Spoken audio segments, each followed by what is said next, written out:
What's up? So today I'm reviewing my pruning tool for my garden,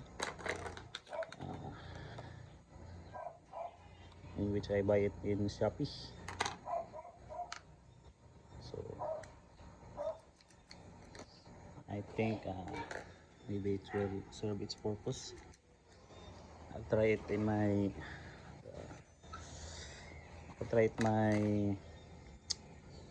mulberry. So it's quite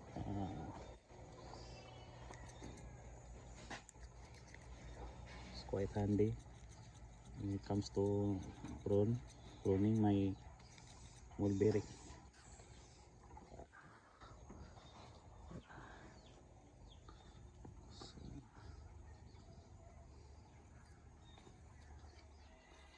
Yes. Okay. So it's quite sharp. Let's try another. Like this one.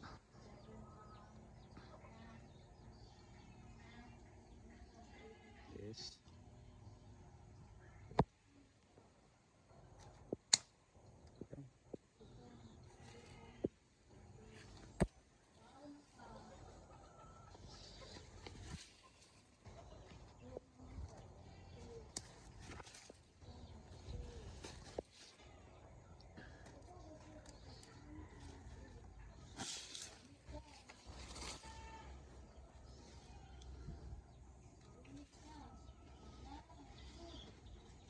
Yeah. So it's quite sharp, I think, because it's new, and maybe in the future it will help me a lot. So today I will prune my mulberry trees using this pruning tool. I'll try the another one.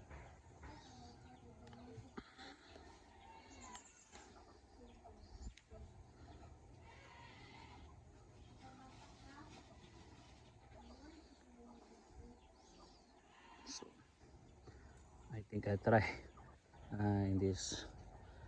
So this one is quite it's already matured. This stem is quite matured. So I'll try to prune it using this straight cut pruning tool. I think it will suffice. So okay, not really a good tool for this kind of job. Maybe it's for like this one, small vines. I think it's for small vines. Yeah, this there are small vines here. It's weeding in my mulberry tree. So not quite sure if it's effective, but I think it's part of my gardening tools. So I think maybe I will consider this one for pruning vines.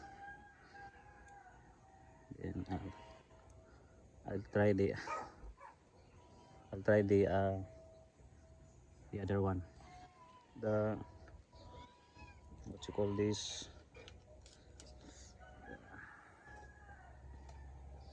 like a side cut actually. So this one's quite hard, but I think this tool can cut it. So let's see. Okay, so this one is for design for big branch or stem, and the other one is for vines, but can actually cut like this one. It's black, it's plastic. Okay,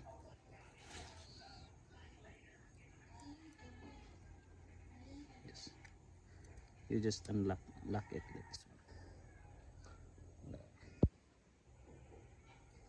You can see it's a lock. It's the lock here.